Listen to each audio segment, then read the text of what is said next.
Hello, I'm Bud Mullen, former FBI official and former head of the Federal Drug Enforcement Administration.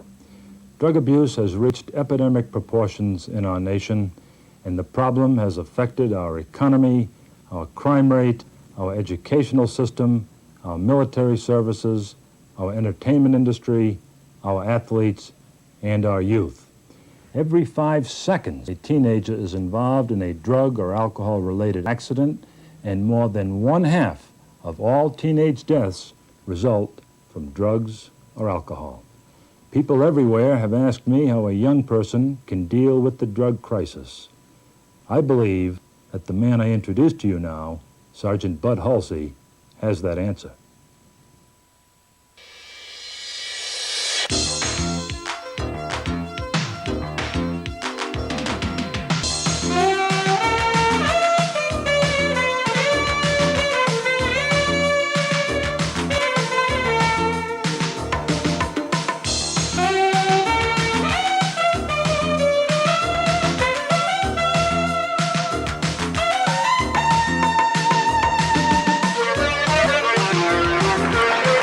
Thank you very much.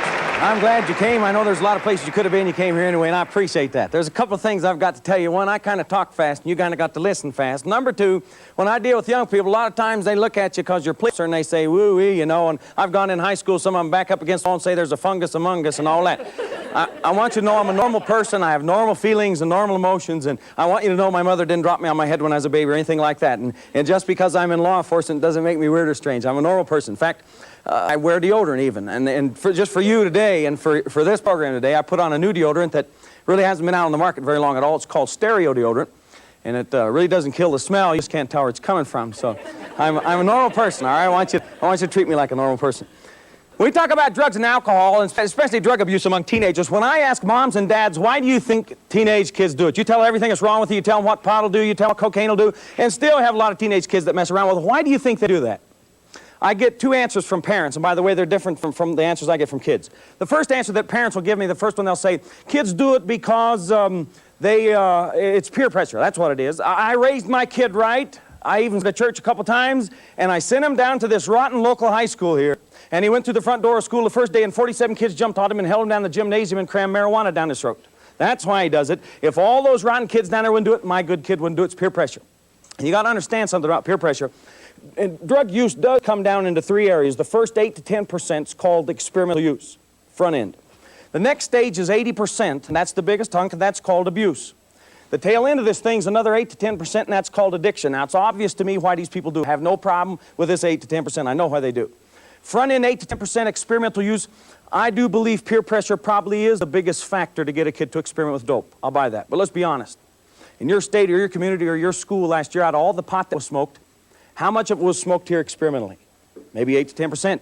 Most of it was done right here, and I don't think peer pressure has anything in the world to do with that.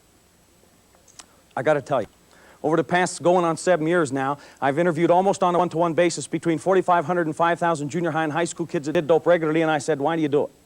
I want a bottom line answer, why do you do it?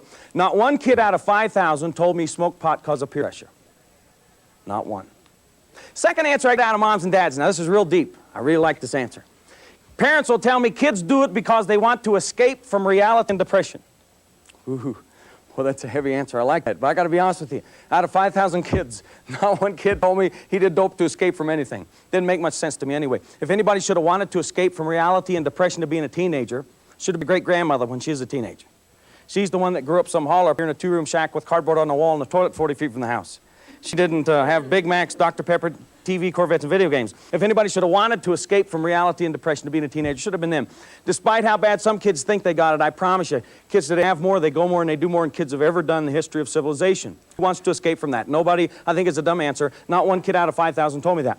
I'm going to give you the number one answer. Now, I got to tell you, I didn't buy into it to begin with. I really didn't believe it.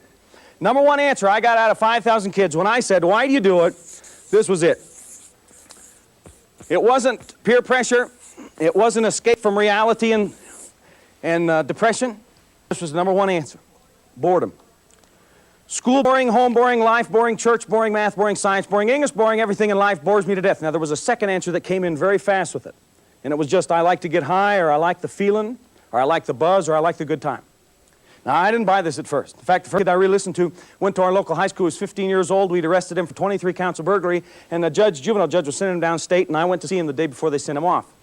I stood outside the bars, and I talked to him. I found out that he did a little dope. I asked him why, and that was the answer he gave me. And I said, wait a minute.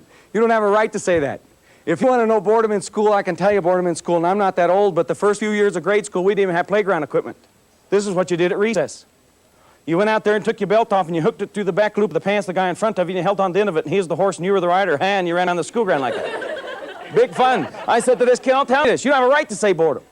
You got a vocational wing in your school, you can tear down cars, you can build cars, you can paint cars, you can play with cars, you can tear down and build engines, you got a better TV and radio studio than any in the Tri-City area, you got 7 computers to play with before we could get one at the police department to work with.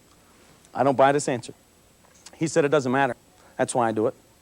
School boring, home boring, life boring, church boring, math boring, science boring, English boring, everything in life bores me to death. Second answer, except dope, and I like to get high. I got to tell you, almost 5,000 kids later, I think this is an accurate answer. I believe it's correct. And kids that I know who mess around with dope, I think this is a credible, accurate answer for them, and I'll show you why, and that's the contents of the program. I tell kids all this, and tell their parents too, I believe that everybody in the world is made up of 3 persons, made up 3 parts, tridimensional if you call it that. Number 1, I believe you have a spiritual person and you're made up spiritually. Number 2, I believe you have an emotional and intellectual person and you're made up emotionally and intellectually. And number 3, I believe that we all have a physical person and we're made up physically. Now that's called physol. That's short for physical, okay? We have these 3 persons. Now, each of these persons have bottom line functioning processes that they go through. Now, I know you got one of these because I can see it sitting here. The fact that you made it to the right place this evening and you came at the right time is indicative you got one of these. I can't see it, but I believe it's there. I can't see this one, but I believe you have one of these as well. Now, some of us have trouble with this number 3. I do. I decided now after all these years, fat's where it's at, and I'm going to let it lay. I'm tired of fighting it. I got embarrassed not too long ago in uniform. I was in police uniform. A little kid came up off the street, walked right up, pointed at me and said, ha ha, I can tell you're on the level because your bubble's in the middle. Yeah. Smart aleck. Some of us might have trouble with this person, but all of us have all 3. Now, each of these persons take apart, and they have bottom line functioning processes of each of them. Bottom line physical processes. You learned this in the 5th grade. Bottom line, the basic processes that this thing would function in, it would be the 5 senses that you learned in science class. See, hear, touch, taste, and smell. That's not hard. Bottom line, emotional, intellectual attributes, if you want to call them that. Most people would say love, joy, fear, sorrow, hatred, anger, bitterness, sadness, happiness, laughing, and crying, and those are emotions. But I don't think those are the bottom line processes that come from here. Primarily, thinking, and then reasoning, and then remembering is all a process that takes place in this person. Now, that's not all that's here either. It also houses your will that you're born with. It houses, of course, your mentality, because this is where your intellect's at. It houses your self-awareness. That's all here. I think it houses your heart. That's right here. But this process of thinking, reasoning, remembering takes place in this person. And any time you experience emotion, you'll go through this process to get there. I'll give you an example.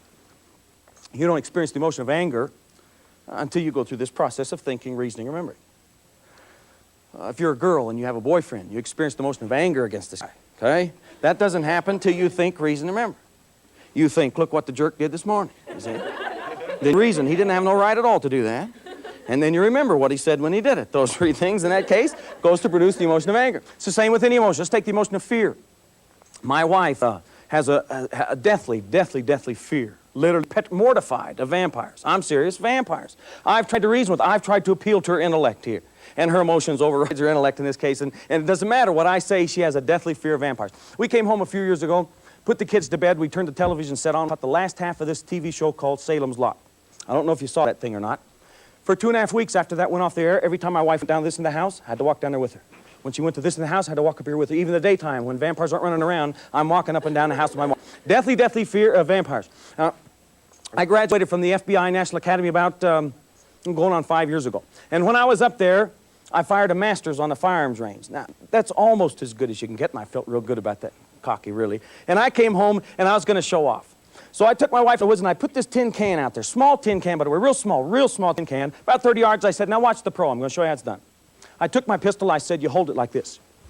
I said, you aim it like this. I cracked off 6 rounds. I hit it 2 out of 6. The other 4 really close, really small tin can, really small tin can. I said, you try. She said, do I hold it like this? I said, yeah. She said, do I aim it like this? I said, yeah. She cracked off 6 rounds. She hit it 5 out of 6. She didn't tell me when she was a little girl growing up in the hills of East Tennessee, she used to shoot clothespins off the line of 22. Never said it to me. I said, honey, if you're going to be afraid of something, why don't you be afraid of something that's real? Why don't you be afraid of somebody come creeping in the house some night going to hurt you? Nah, she ain't afraid of that. She'd blow his head off. She shoots better than I do. Just vampires. Now, where'd the fear come from? That's the emotion. Same process. Thinking, I want to suck your blood. Okay. Reasoning, he's going for my neck. I know it. Remembering what we saw in Salem Lot. This same process goes to produce, in that case, the emotion of fear. Now, of course, all your intellect's here, which means that all your academics and schools here. Spelling, reading, writing, arithmetic, math, science, geography, beginning, sandbox, and underwater basket weaving, all that's right here. Okay? Your ability to understand, to retain, and recall knowledge is all in this person. Okay, good. Spiritual person. Processes from that. Number 1 process, I think, would be a conscience. I believe that's something that everybody's born with. And a conscience, when it's active, produces guilt. Now, a lot of folks in today's society believe guilt is a bad thing. I don't think guilt in and of itself is a bad thing. It's very difficult to live with it. Misplaced guilt's probably bad, and psychological guilt's probably bad. But guilt from a conscience that's working from this person's not a bad thing. It's a good thing. It proves that you have one, and it's active. Nothing wrong with that. The problem with guilt's how you handle it and how you get rid of it. I think that's a process that's in this person. There's another thing some folks call God consciousness. I think that in this person, I can't say a whole lot about that a lot of times, but I think it's in this person. There's another thing that I think is interesting here, is there's a difference between wisdom and intellect. I think wisdom comes from this person, intellect comes from this person. There's a difference there. That's why some people can have PhDs down their arm and not have a lot of wisdom. It's like, well, there's a police officer that I know that did a traffic study. Took him 2 years. And he determined after 2 years that 80% of all traffic accidents happened within 2 miles of his house. So I moved. Okay? Lots of intellect. Not very much wisdom, okay? There's a difference there. Now, here's the bottom line. If what I just told you is true, and every person born in the whole world, and including you, you have a spirit person, emotion, intellectual person, and physical person. If that's true, then it makes sense to me that if you're ever going to grow up to be a total, whole, complete, mature adult, if a boy's ever going to grow up to be a total, whole, complete, mature adult man, or a girl's ever going to grow up to be a total, whole, complete, mature adult woman, it makes sense to me that if you got these 3 persons, if I have these 3 persons, in order to be a total, whole, complete, mature adult, it demands that I grow up in all 3 of the persons. I got to grow up here, spiritually. I got to grow up here, emotionally, intellectually, as well as here, physically, to be a whole, total, complete, mature adult. Does that make sense? Makes sense to me. Looks good on the board, except for my penmanship. Where's the problem? Where's the problem? I'm going to talk frank with you now. Not nasty, but frank. We live in a different world nowadays. You were raised in a different world nowadays. That's what concerns your mom and dad, is the things you're exposed to at 13, 14, 15, and 16. So much different than what they were exposed to at 13, 14, 15, 16. It scares them to death. It's not your fault, okay? Nobody's blaming you for this. You just happen to grow up here. But it's a different world. Things have changed. In fact, you know, I tell teenagers around the country, I tell them that I think in their lifetime, since you were old enough to sit out in that same time frame for me too, the same years you've been around, I think you and I have been blasted with about 3 basic philosophies. Here's the first one. Of these 3 persons, if you're going to put an emphasis somewhere, don't put it here. We know very little about this, so don't put it here. Don't put it here. We don't know a whole lot about this, so if we're going to emphasize something, make sure we don't emphasize this or this. If we're going to put an emphasis on growth someplace, don't put it here and here. Here's the second thing that I think you and I have been blasted with in your lifetime. It's this one. Of these 3 persons, we're going to emphasize something. Let's emphasize number 3 here, physical. Now, don't misunderstand me. Not physical in the sense of being athletic and running track and keeping physically fit and all. No, I'm not talking about that kind of physical. I'm talking about physical in the sense of sensual. Physical in the sense of erotic. Physical in the sense of feeling oriented. We live in a society now, and I think you and I have lived in your lifetime in a society that's told us, put your emphasis here. This is number 1 and most important. Then here's, I think, the third thing that you and I have been told in your lifetime, and it's this one. Anything you want to do here on number 3 is okay. You want to get high, get high. Stimulate, stimulate. Want to get erotic, get erotic. It's okay. Whatever was wrong for your grandma 45 years ago isn't wrong anymore. And if you want to build your whole lifestyle here on number 3, don't grow here, don't grow here, live here. It's okay. Look how we've changed. It's amazing. It's amazing. This has been a change in school too, but in 1940, did you know, in 1940 they took a survey of high school principals, and they said, we want you to list the top offenses in your schools. High schools now, top offenses in high schools, 1940. Here they were. Not putting paper in the waste paper basket.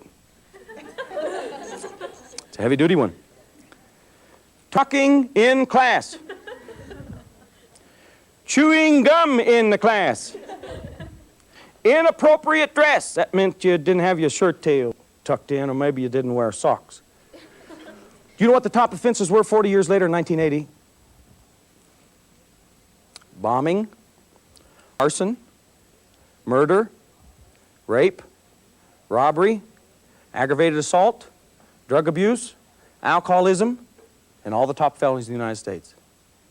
The top lists of felonies were the problems in 1980. Not your fault, okay? I'm not blaming you. We've just changed in this society, and you have to grow up in it. And I think most of society's told you and me in your time frame, hey, no absolutes, no rights and wrongs. If you want to live here, live here. Look how we changed. 25 years ago, if you'd asked most folks in this society, I'm going to take a big survey, is homosexuality right or wrong? If you'd asked folks in 1960 that question, or 61, 25 years ago, if you'd have said that, most everybody in this country would have said, no, it's wrong. I'm not debating this. I got my own convictions. I'm not debating. I want to show you the change, okay? Same amount of time, 25 years ago, if you'd asked most folks in this society, is abortion right or wrong? 25 years ago, everybody in this culture has said, no, it's wrong. Not today. Again, I'm not debating. I want to show you a shift. We live in a different society that says, hey, whatever was the way things used to be a long time ago is not that way anymore. If you want to live here, it's okay. You know, I was up in a high school up in the north of the country here about a year and a half ago, and they didn't believe me. They didn't believe me. I said, guess what? 25 years ago, guess what? There weren't any R-rated or X-rated movies. They didn't believe me. That's all they'd grown up with. They didn't believe me. I said, guess what? 25 years ago, there weren't any massage parlors or topless bars. They didn't believe me. That's all they'd grown up with. I said, guess what? 25 years ago, you didn't have to hire police officers to walk the halls of some schools. They didn't believe me, especially the school we were in. They didn't believe me. I said, guess what? 25 years ago, tranquilizers weren't the #1 selling prescription drug in America. They didn't believe me. That's all they'd grown up with. 25 years ago, you didn't have 4-letter words on radio or television. They didn't believe me. That's all they'd grown up with. And here I think something interesting too. 25 years ago, we didn't have a teenage drug and alcohol problem.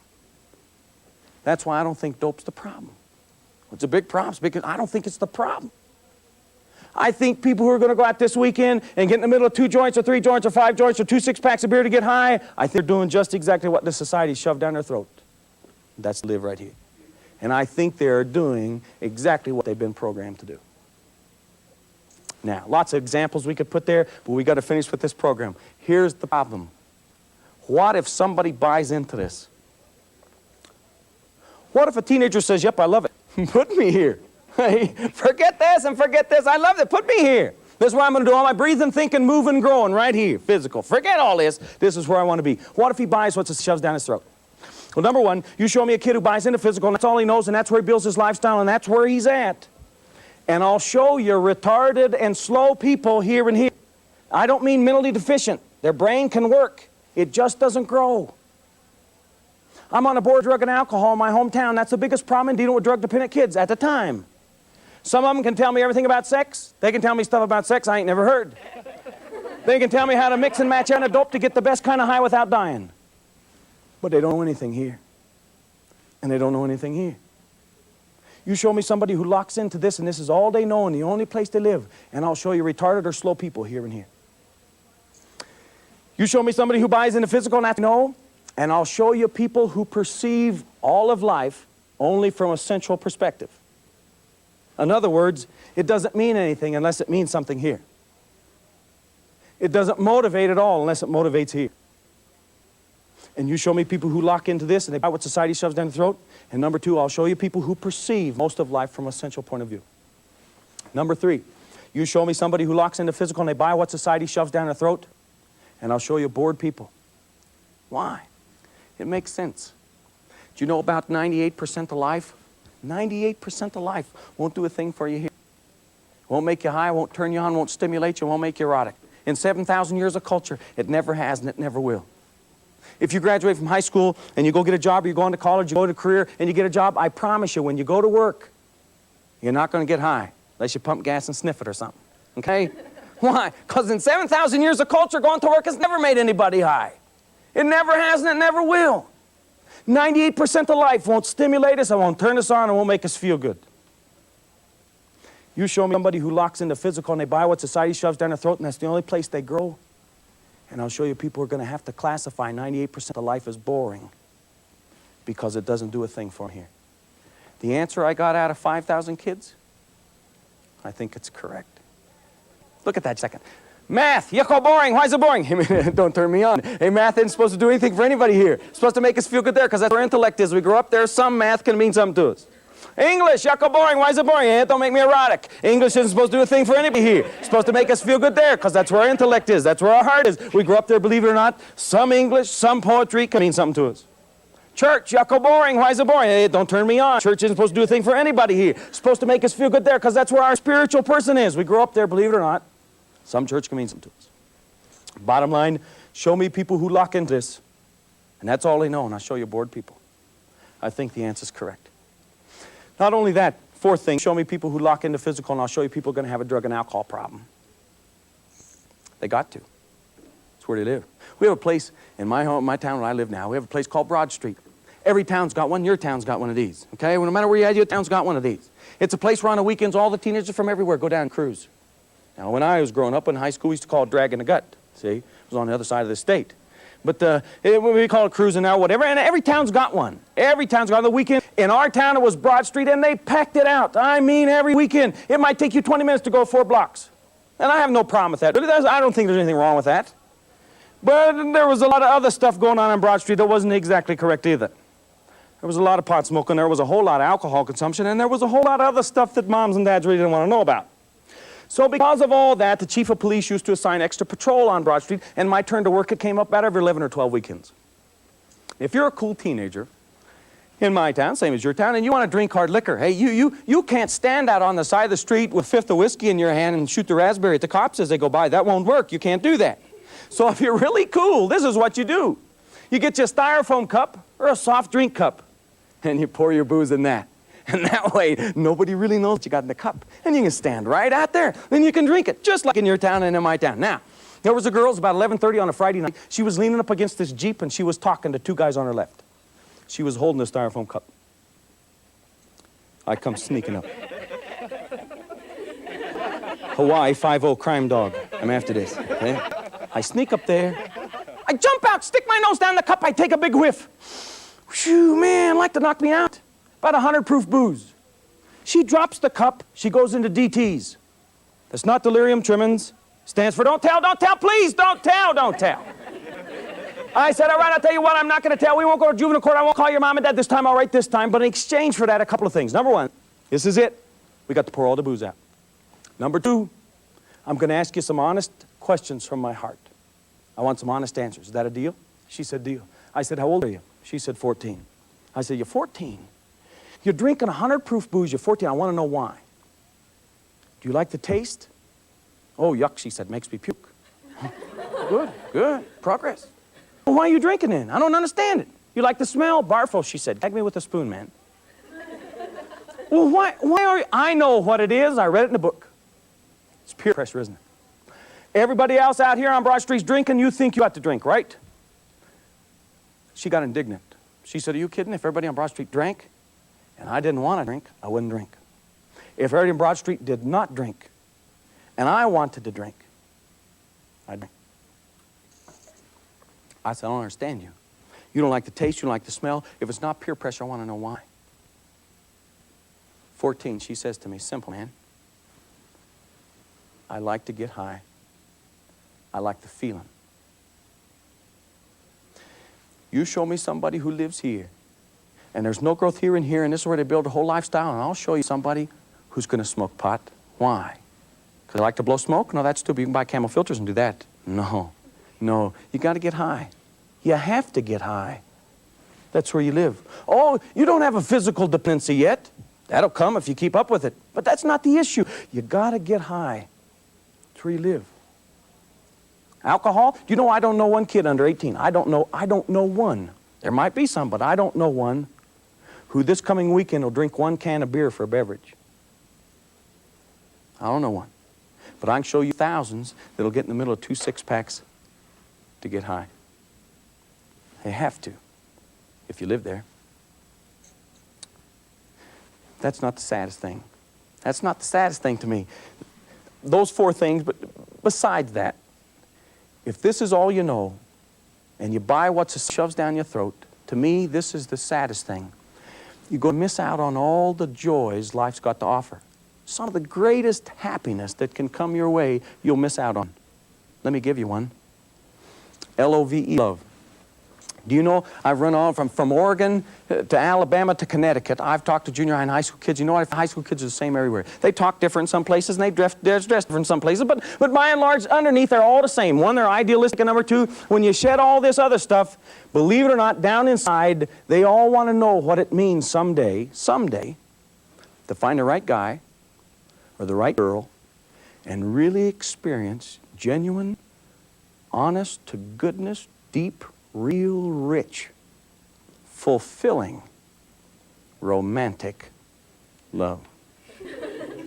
In fact, you know what? It's amazing to me how some of the girls have the same dreams. It's amazing. In fact, most of them, it's a dream like this. It's amazing how they're so similar. It's homecoming night. Big game.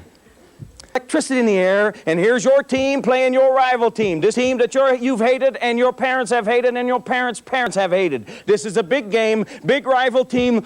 October night, crisp October night, romance in the air. Romantic, crisp October night. There's a big crowd there. There's 100,000 people there. Big game. And here you are, this girl, you're sitting 3 rows back on the 50-yard line, one insignificant girl amongst 100,000. The crowd's going nuts. The score's tied, a thunderous roar out of 100,000 lips. And here you are, 3 rows back on the 50-yard line. The band's lined up on the side, getting ready to march 15 seconds before halftime. Electricity in the air. All of a sudden, a hush falls over 100,000 lips.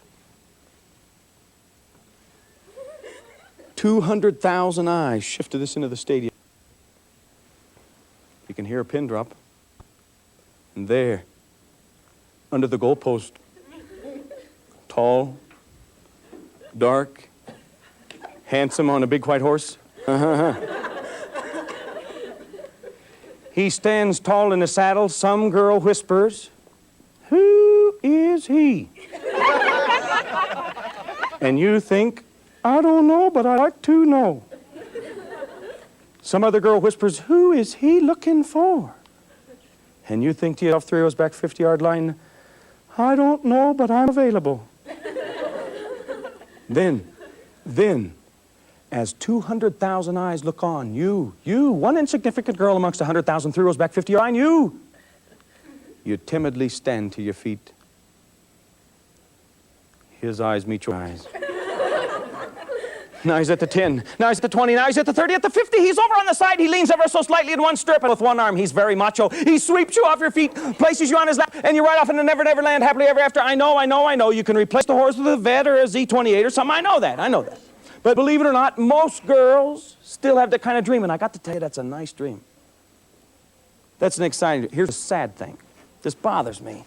If this is all you know and you buy what society shoves down your throat and this is the only place you live, move, think, and grow, I gotta tell you, I think you're gonna miss out on that.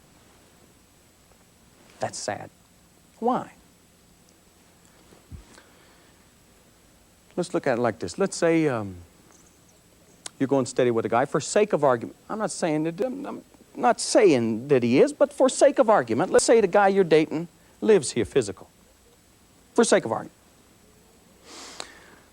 On your dates, and in your relationship, and in your conversation, does this guy want to be intimate and build and share and have intimacy together with you here spiritually? No, he's retarded here. Does he want to be intimate, have, share, and build intimacy together with you here, intellectually and emotionally? No, he's retarded here too. Right here's where he wants to be intimate. Next question. Think about this. Can he love you? I've asked high school kids that all over this country. Most of the girls and about half the boys will say no. Because he's a bad guy? No, I didn't say that. I don't think he's capable. Why? Do you know people that are married and are happy? Do you know why they're happy? Here's why they're happy. People that are married and are happy because they and their husband or their wife have, share, and build intimacy together here in this person. And they have, share, and build intimacy together here in this person. Not just here. You show me somebody who lives here and that's all they know and there's no growth here and here, they cheat themselves out of the greatest joys life's got to offer. By the way, it's not just boys. I gave this a year and a half, 2 years ago to a senior class in East Tennessee. Several kids came up and talked afterwards, but there were 2 high school seniors who stayed, boys who stayed back until everybody were gone, and they came up one at a time. And both these guys had the same comment. They said, I buy that. And I'm trying to grow up spiritually, I'm trying to grow emotionally, intellectually, but my girlfriend lives here. I'm 37 years old, been working with teenagers since 1970. It's only the last 4 years of my lifetime that I have heard boys complain about the aggressiveness of some girls here. So it's not just boys. Bottom line, you show me kids who lock in here, and I'll show you kids who are going to cheat themselves out of the greatest joys life's all about. Because it takes whole people across the board to enjoy it. Why do I think we have a teenage drug and alcohol problem in society today? 2 reasons. Number one, I believe they've been shoving it down your and my throat since you were old enough to sit up and watch a television set. And number 2, if you buy what they've been shoving down your throat, and that's where you live and that's all you know, you got to do dope. You have to. The rest of life bores you to death, and you got to get high. That's where you live. I hope you make your mind up to 2 things. 2 things. Number 1, I hope you make up your mind that everything society throws at you is not always right, and it's not always good. And the second thing, I hope you make up your mind, no matter what the effort, and some of you might have to put in a lot of effort. You might not get any help. No matter what the effort, you're going to grow up across the board to a total, whole, complete, mature adult person. You do that, no trouble saying no to dope. You won't need it. And you're worth it. And I'm so glad you came this afternoon. Thank you for letting me talk to you.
Thank you.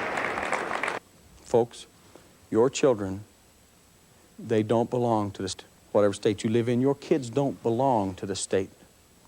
Your children don't belong to the federal government, although there's some folks there who'd like to own them. Your children are yours. Yours.